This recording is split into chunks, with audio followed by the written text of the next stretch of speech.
Latest updates ఎప్పటికప్పుడు పొందడానికి big TV WhatsApp channel follow అవ్వండి. లింక్ డిస్క్రిప్షన్ లో ఉంది.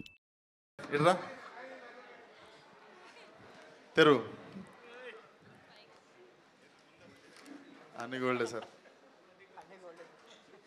ఓకే సార్, బంగారు క్వశ్చన్ లేదులేండి. ఏంటంటే బంగారం లాంటి మీకు హెల్ప్ అవుతుందేమో అనుకుంటున్నా నేను. ముందేంటంటే అన్నిటికంటే ముందు ఆ నరేష్ గారు ప్రెజెంటింగ్ యాంకరింగ్ చేశారు కదా, మొత్తం వైబ్ అంతా మార్చేశారు. అవునవును, definitely. Thank you so much sir. అసలు it was a very sweet and kick start. So Vishwaksen అంటే అన్ఫిల్టర్డ్, అసలు ఏది దాచుకోవడం కానీ ఇక్కడ ఏమనిపిస్తే అది మాట్లాడేయడం ఉంటుంది, ప్రశాంతంగా పడుకుంటా సార్. అవును.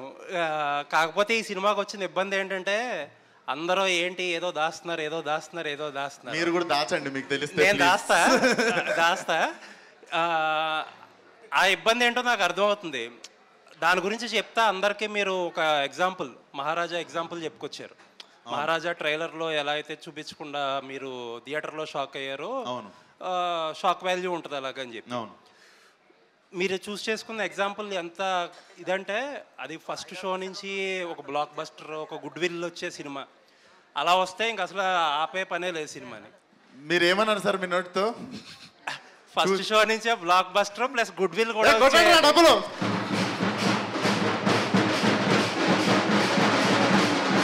Thank you sir.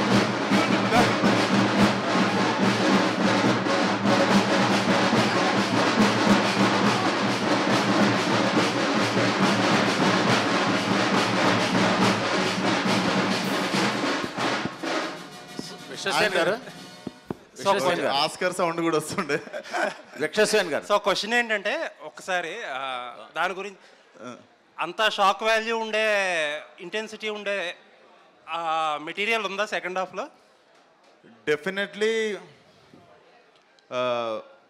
కడుపు నిండా సరిపడు ఐటమ్స్ ఉన్నాయి సార్ దాంట్లో. అండ్ మేము ట్విస్ట్లు అని చెప్తున్నాం, కానీ మీకు ట్విస్ట్లు ఓపెన్ అయిన తర్వాత కూడా ఇంకొక 40-45 నిమిషాల సినిమా ఉంటుంది. మేము ఏదైతే దాస్తున్నామో అది ఓపెన్ అయిపోయిన తర్వాత కూడా, ఇంకా అది కూడా అయిపోయిన తర్వాత ఏముంటుందో బాబు సినిమా అనుకుంటారు, కానీ అక్కడ నుండి కూడా ఇంకా చాలా అద్భుతంగా లాస్ట్ వరకు మీకు ఎడ్జ్ ఆఫ్ ద సీట్ ఉంటుంది. ఆల్ ది బెస్ట్ అండి. Thank you so much sir. Vishwasivan గారు సార్, ఇవాళ మార్నింగ్ మీరు సినిమా వేసారని మన మిత్రులు చాలా మంది చూసిన వాళ్ళు చెప్పారు. సార్ సినిమా చాలా బాగుంది, బ్లాక్ బస్టర్ సినిమా అన్నారు. సార్, సో మీకన్నా ముందు మా రామ్ తాళు గారికి కంగ్రాట్స్. ఆయనకి పెద్ద సక్సెస్ డ్యూ ఉంది కాబట్టి. Thank you so much sir. So ఇక మిమ్మల్ని సినిమా క్వశ్చన్స్ అడగడానికి వెళ్ళేది, ఎందుకంటే ఆల్రెడీ చాలా అడిగేసాము. నా క్వశ్చన్ ఏంటంటే, సినిమా ఫీల్డ్లోకి వచ్చిన తర్వాత, లేదా ఏదైనా ఒక ఫీల్డ్లో ఒక టాప్ పొజిషన్కి, ఒక మంచి పొజిషన్కి వచ్చిన తర్వాత చేంజెస్ ఉంటాయి న్యాచురల్గా. సో మీరు ఒక మంచి హీరో అనిపించుకున్న తర్వాత మీలో వచ్చిన ఒక మంచి చేంజ్ ఏంటి, మీకు నచ్చని చేంజ్ ఏంటి? మంచి చేంజ్ సార్, మంచి ప్రశ్న. మంచి చేంజ్ ఏంటంటే డెఫినెట్లీ కోపం తగ్గింది. అప్పుడు ఐ యూస్ టు, అంటే చిన్న వాటికి కూడా ఏంటి ఇట్లుంది, పరిస్థితులు ఏంటి ఇట్లున్నాయి అంటే 1000 రకాల కోపాలు. బట్ విత్ టైం నాకు అర్థమైంది అన్నిటికీ రియాక్ట్ అవ్వాల్సిన అవసరం లేదు. మనం రియాక్ట్ అయితే ఇంకా మనం ఎక్కువ పట్టించుకున్నట్టు, అవసరం లేని విషయాన్ని లేపినట్టు. సో అన్నిటికీ రియాక్ట్ అవ్వాల్సిన అవసరం లేదు, దానంతలో అవి చచ్చిపోతాయి పనికిరాని విషయాలు అన్నది అర్థమైంది. నచ్చని చేంజ్ ఏంటంటే, నాకు ఇష్టం ఉన్నట్టు తిరగడం ఇష్టం సార్ రోడ్ల మీద. సో ఆ రోడ్ల మీద తిరగలేకపోతున్నా. అంటే పోయి పానీపూరి తినడం, ఫ్రెండ్స్తో సరదాగా వెళ్ళి, నేను అప్పటికి ఏం జరగనట్టు దిగిపోతుంటా అప్పుడప్పుడు. ఆ దిగిపోయినప్పుడు చాలా ఇబ్బంది అవుతుంటుంది, కానీ I really miss my self roaming. అంటే నేను మొత్తం దిల్షునార్లో పెరిగి, సరునార్ కట్ట కింద తిరిగి, తర్వాత లిటిల్ ఫ్లవర్ ఉప్పల్లో జాయిన్ అయ్యి, దాని తర్వాత నేను హిమాయత్ నగర్, మన ముషరంబాగు, ఇక్కడ బంగొట్టి తిరుగుతుండే, శరత్ కాలేజ్ ఇక్కడ, ఉస్మానియా యూనివర్సిటీ రోడ్లలో పోయి ఛాయ్ తాగుతుండే. అంటే నేను చాలా ఫ్రీగా పెరిగినుండే అట్లా. I like roaming around like that. So అది నచ్చని చేంజ్ అంటే I miss myself like that. Yes sir. Director గారు, సార్ ఈ రేంజ్ సినిమా చేసిన తర్వాత కనీసం ఒక్కసారైనా మీడియా ముందుకు వస్తారు, ఒక 2-3 ఇంటర్వ్యూలు ఇస్తారు, కాస్త లైవ్ లైట్లో కనిపిస్తారు. మీరేంటి అసలు ఇంతవరకు ఎక్కడ కనపట్టలేదు, ఏంటి రీజన్? సక్సెస్ కొట్టాకే కనిపించాలనుకుంటున్నారా? అంటే అలానే కదండి. సో నా ఫస్ట్ నుంచి ఏంటంటే, మనం చాలా సినిమాలకి చాలా ప్రమోషనల్ ఈవెంట్ చేస్తాము. సో నాకెందుకు ఏమనిపించిందంటే ఓకే ఫస్ట్ నా వర్క్ బయటికి వెళ్ళిన తర్వాత మేబీ నేను తెలిస్తే బెటర్ ఏమో rather than saying all the things before hand. ఎందుకు అనవసరంగా మాట్లాడడం, మేబీ తెలిస్తే ఇంకొంచెం బెటర్గా మాట్లాడచ్చేమో అనిపించిందండి. అదే రీజన్. ఇంకొక రీజన్ చాలా వర్క్ ఉంది. So I had to be there in Kochi with Jakes and all those things are there. Vishwak garu Murthy గారు నిజంగా మీరు అడిగిన ప్రశ్న నాకు నచ్చింది. కొట్టండి రావు సార్.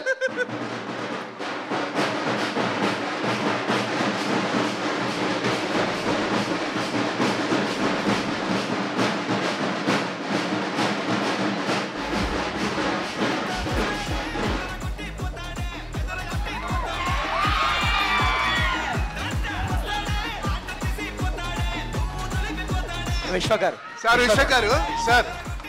విశ్వక్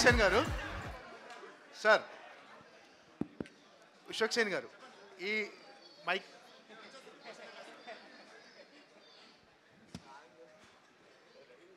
సార్ విశ్వక్ సేన్ గారు ఎటువంటి సినీ నేపథ్యం లేకుండా ఇండస్ట్రీకి వచ్చారు. అవును సార్. మీ వెళ్ళిపో మాకే కెరీర్ నుంచి వెళ్ళిపో మాకే దగ్గర నుంచి ఇప్పుడు మెకానిక్ రాకీ వరకు మీ ప్రస్థానంలో మీకంటూ ఒక మార్క్ క్రియేట్ చేసుకున్నారు విశ్వక్ సేన్ అంటే. ఇందులో చాలామంది కంటెంట్ కంటే కాంట్రవర్సీ క్రెడిట్ ఎక్కువ ఉంది అనుకునే వాళ్ళు కూడా ఉన్నారు. కాకపోతే కాంట్రవర్సీతో సినిమాలు ఆడడం అనేది 100% నిజం. మనం ఏం చేసినా మంచి బెస్ట్ ఓపెనింగ్ కోసం మీరు మీ ఎఫర్ట్స్ పెడుతున్నారు. 100% మీరు పెట్టిన ఎఫర్ట్స్ మీకంటూ రావడానికి ఖచ్చితంగా విషయం లేకుండా ఈ స్థాయికి రారు. ఈ 7 సంవత్సరాల కెరీర్లో 7 కోట్లు రెమ్యునేషన్ తీసుకునే స్థాయికి మీరు ఎదిగారు. 100% 7 కోట్ల రెమ్యునేషన్ స్థాయికి ఎదిగారు. ఇప్పటి వరకు మీ కెరీర్ వెనక్కి చూసుకుంటే మీకు ఏమనిపిస్తుంది? ఈ స్థాయికి వచ్చినప్పుడు మిమ్మల్ని మీరు ఏమైనా మిస్ అయిన ఫీలింగ్ కనిపిస్తుందా? మీకు దినేష్ నాయుడు ఎప్పుడైనా గుర్తొచ్చాడా? ఏం లేదు సార్, పొద్దున్న లేగానే ఫస్ట్ ఎంత దూరం వచ్చినామో దానికి I always feel very blessed. Audience నన్ను రిసీవ్ ఫస్ట్ గుర్తొచ్చేది మాత్రం ఆడియన్స్ సార్. అసలు ఏమాత్రం అన్కండిషనల్ లవ్ ఇచ్చుకుంటూ ఫలక్నామా దాస్ నన్ను ఎంకరేజ్ చేస్తున్నారు. సో ఎదగడం వదిలేస్తే ఉన్నది ఖరాబ్ చేసుకోవద్దు అనుకొని మార్నింగ్ ఫస్ట్ నేను చెప్పుకునేది అదే. నీ దగ్గర నువ్వు వెళ్ళేది నీ బాధ్యత, కానీ నీ ఉన్నది ఖరాబ్ చేసుకోకపోవడం అంతకంటే పెద్ద బాధ్యత అనిపిస్తుంది సార్. విశ్వక్ సార్ నమస్కారం. Long time no see. మామూలుగా నువ్వు మొదటి సినిమా నుంచి అగ్రెసివ్గా ఉండేవాడు, కానీ ఈ మధ్యన నేను జూబ్లీస్లో షర్ట్ ఇప్పుకుని తిరగను, నా ఫిలిం నగర్ ఇల్లు వదిలి వెళ్ళను, అలా మార్పు ఎందుకు వచ్చింది అంటే? కాస్ట్లీ షర్ట్లు సార్. అప్పుడు అంటే చీప్ షర్ట్లు, అప్పుడంటే చీప్ షర్ట్లు వేసుకుంటుండే. ఇప్పుడు జర అప్పుడప్పుడు 1-2 లక్షలు ఇస్తున్నాయి షర్ట్లు కొనుక్కుంటే, అందుకనే తెలుసుకోవట్లేదు. సరే, షర్ట్ టాపిక్ వచ్చింది కాబట్టి చెప్తున్నాను. ఇద్దరు మామూలు జనరల్గా హీరోయిన్స్ అందరూ హీల్స్ వేసుకుంటారు, నువ్వేంటి షూకి కొత్తగా చేయించుకున్నట్టున్న స్పెషల్గా? ఇది కొరియన్ కొత్త మోడల్ సార్, ఇంకా కొరియన్ స్ట్రీట్ స్టైల్ ఇది. అంటే హీరోయిన్ కంటే హైట్గా ఉండాలనా? లేదు సార్, కొనుక్కున్నా అంతే. ఇంకా కొరియన్ ప్రజెంట్ ట్రెండ్లు ఉంది అది అంతే. Okay okay. హైట్ అంత తక్కువ లేను మీరు అట్లా. చాలా రోజుల నుంచి మీకు ఒక సాలిడ్ హిట్ పడాలని అందరూ కోరుకుంటున్నారు. మిమ్మల్ని అభిమానించే వాళ్ళు కానీ మీ యాక్టింగ్ని లైక్ చేసే వాళ్ళు కానీ. మోస్ట్లీ గ్యాంగ్స్ ఆఫ్ గోదావరితో అది కొట్టేస్తారనుకున్నాం, బట్ మిస్ఫైర్ అయింది. హోప్ఫుల్లీ ఈ సినిమాతో బ్లాక్ బస్టర్ కొట్టాలి. ఫస్ట్ ఆఫ్ ఆల్ హిట్ అయింది, బ్లాక్ బస్టర్ అయ్యేది ఉండే అంటారు. ఓకే, ఈ సినిమాతో బ్లాక్ బస్టర్ కొట్టాలి ఫస్ట్ ఆఫ్ ఆల్. అండ్ ఈ సినిమాకి సంబంధించి మీరు కూడా one of the share holder అని విన్నా నేను. సో యాజ్ ఎ హీరోగా అలాగే మీకు షేర్ ఉంది కాబట్టి అండ్ ఆల్ ది బెస్ట్. 2 రకాలుగా బ్లాక్ బస్టర్ కొట్టాలి మీరు. Thank you so much sir. Thank you sir. Vishwak గారు చెప్పండి సార్, చెప్పండి. విశ్వక్ అంటే ఒక కంటెంట్, విశ్వక్ అంటే ఒక యాటిట్యూడ్, విశ్వక్ అంటే ఒక స్ట్రైట్ ఫార్వర్డ్నెస్. వీటి వల్ల మీ సినిమాలకు చాలా వరకు హెల్ప్ అయింది. ప్రతి సినిమాకి ప్రమోషన్ టైంలో కావచ్చు, ఇంకో రంగంలో కావచ్చు హెల్ప్ అయింది. ఆ సినిమాల ఓపెనింగ్స్ వరకు అది ప్రభావం చూపించింది. అయితే సార్ గామి అనే సినిమాకి ఏ కాంట్రవర్సీ జరిగింది సార్? సార్ గామి కాకపోవచ్చు కానీ మిగతా చాలా సినిమా. గామి అనే సినిమాకి ఏమైనా జరిగిందా? అది న్యాచురల్, ఏవి ప్లాన్ చేసినాయి కాదు. ఐ రెస్పాండ్, ఐ రియాక్ట్ అంతే. మీకు అట్లా అనిపిస్తుంది రిలీజ్కి ముందు చేస్తుండేమో అని, కానీ అదేం లేకుండానే గామి అనే సినిమా బ్రహ్మాండంగా చక్కగా ఓపెనింగ్ తెచ్చుకుంది. నాకు వచ్చిన ఏంటంటే మీ స్ట్రైట్ ఫార్వర్డ్నెస్ కావచ్చు, యాటిట్యూడ్ కావచ్చు, పర్సనల్ లైఫ్ మీద ఎంతవరకు ప్లస్ అయిందా మైనస్ అయిందా, ఎంతవరకు ప్రభావం చూపించింది అనేది? అసలు డెఫినెట్లీ ప్లస్ అయింది. అంటే ఏం ఫిల్టర్ లేకపోవడమే ప్లస్ అయింది అనుకుంటా సార్. నాకు తెలిసి మారమని చెప్పి చూసుకొని ఉండు అని చెప్పిన వాళ్ళు కొందరు అయితే ఇట్లనే ఉండు అని చెప్పిన వాళ్ళు చాలామంది. సో డెఫినెట్లీ ప్లస్ అయిందని చెప్తా సార్. ప్లస్ అయిందంట. డెఫినెట్లీ ప్లస్ అయింది. All the best. Thank you. Vishwak గారు సార్ ఇక్కడ సార్ బంగారు బాబు నుంచి అక్కడ అది అయిపోగానే ఇటు వచ్చానా? బంగారు బాబు నుంచి ఓకే వెళ్ళిపోమాకే చాలా సినిమాలు చేశారు, మాస్ సినిమాలు చేశారు. అశోకవనంలో అర్జున కళ్యాణం సార్ గొప్ప మూవీ సార్. దాని ఫ్యామిలీ అందరూ బాగా మెచ్చుకున్నారు సార్. అంటే మీలో ఇన్ని కోణాలు ఉన్నాయి, ఇన్ని కోణాల్లో కష్టపడి పైకి వచ్చిన మీరు ఇప్పటి జనరేషన్కి విశ్వక్ సేన్ అనేది రోల్ మోడల్ అని అనిపించుకునే స్థాయికి మీరు ఎదగలరా? మీకు ఏమైనా రోల్ మోడల్ కాగలరా? రోల్డ్ మోడల్ అవ్వాలని ఒక గొప్ప యాక్టర్ని అయితే అవుతుంది సార్. ఫస్ట్ రోల్డ్ మోడల్ అవ్వాలంటే మనం గొప్ప హ్యూమన్ బీయింగ్ కావాలి. So I think I'm on the way to become ఇంకా అదే గొప్ప హ్యూమన్ బీయింగ్ కావడానికి ఐ థింక్ ఐఎమ్ జస్ట్ ఇంకా ప్రాసెస్లో ఉన్నా అనుకుంటా. గొప్ప నటుడిగా అయితే అవ్వాలనుకుంటున్నా sir. Thank you so much sir. Yeah Vishwak గారు ఇక్కడ విశ్వక్ గారు ఇక్కడ కెరియర్ అక్కడ ఒక్కసారి అక్కడికి వెళ్ళి వచ్చేస్తా సార్. ఇక్కడే యాక్చువల్గా మీరు స్టార్టింగే మెన్స్ డే అని సెలబ్రేట్ చేశారు, but you have 2 beautiful womens also with you. Yes.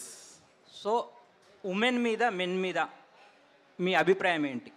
First అది చెప్పిన తర్వాత ఇంకో క్వశ్చన్ అడుగుతాను. ఉమెన్ మీద మెన్ మీదనా సార్? ఎస్. ఉమెన్స్ వేర్ వేసుకుంటారు సార్, మెన్స్ వేర్ వేసుకుంటారు సార్. సో అంటే సీరియస్ అపార్ట్, అంటే if there is no women there is no man. లేదు సార్, అది డెఫినెట్లీ సార్. నేను ఇప్పుడు అంత అంటే గొప్పగా చెప్పనందుకు సారీ సార్, నాదే తప్పు.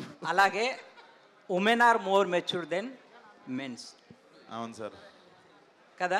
డెఫినెట్లీ సార్, వాళ్ళు లేకపోతే మనం లేం సార్. డెఫినెట్లీ. అట్లనే మీరు లైలా అనే క్యారెక్టర్ కూడా చేస్తున్నారు కదా? అవును సార్. సో అప్పుడు మీరు ఏం గ్రహించారు ఉమెన్స్ గురించి? నేను ముంబైలో ఫిలిం స్కూల్ ఉన్నప్పుడే కుంతీదేవి పాత్ర ధరించినుండే సార్ ఒకసారి. అండ్ దాని తర్వాత ఇంకొక ప్లేలో ఒక 8th క్లాస్ ఫీమేల్ క్యారెక్టర్ కూడా చేసినుండే. So I think it will all help in my acting ఫర్దర్గా. భయ్యా మీరు చేసే కొన్ని సినిమాల్లో, అంటే అన్ని సినిమాల్లోనూ కొన్ని సీన్స్లో, కొన్ని సన్నివేశాల్లో లేదా డైలాగులు చెప్పేటప్పుడు కానీ ఎలివేషన్ సీన్స్లో కానీ తారక్ భయ్య ఎక్కువ కనపడుతూ ఉంటాడు. అది మీరు బ్లెస్సింగ్గా ఫీల్ అవుతుంటారా, లేకపోతే దాన్ని అవాయిడ్ చేయాలనుకుంటారా, లేకపోతే కావాలని చేస్తుంటారా?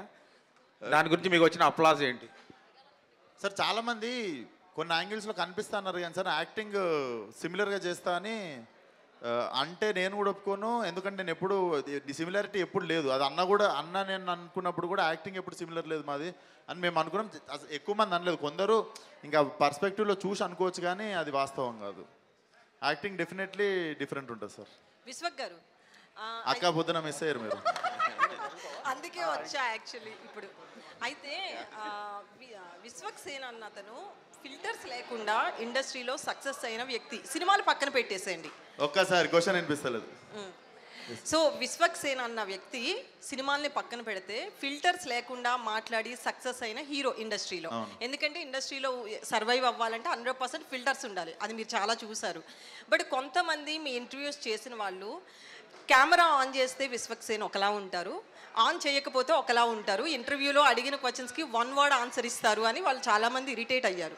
బట్ బాగా క్లోజెస్ట్ పీపుల్ని అడిగాను నేను, ఎందుకంటే దీనికి వచ్చే ముందు యాంకర్స్తో మాట్లాడాను, అట్ ద సేమ్ టైం క్లోజ్గా ఉండే వాళ్ళతో మాట్లాడితే ఆయన చాలా జెన్యూన్ ఉంటాడు, ఇక్కడ లోపల ఏముంటే అదే మాట్లాడతాడు అంటున్నారు. సో ఫ్యాన్స్కి కూడా యాటిట్యూడా లేకపోతే నిజంగా అతను అంతేనా అనేది కూడా ఉంది. 1 వర్డ్లో డిస్క్రైబ్ చేయాలంటే విశ్వక్ సేన్ ఎవరు? లేదు 5-6 లైన్స్ కూడా చెప్పొచ్చు. Thank you for the options అండి. ఫస్ట్లీ ఆ 1 వర్డ్ ఆన్సర్స్ ఎప్పుడు వస్తాయంటే ఒక 6th 7th ఇంటర్వ్యూ టైంలో ఎలా అనిపించింది. For more videos like this, subscribe Big TV channel.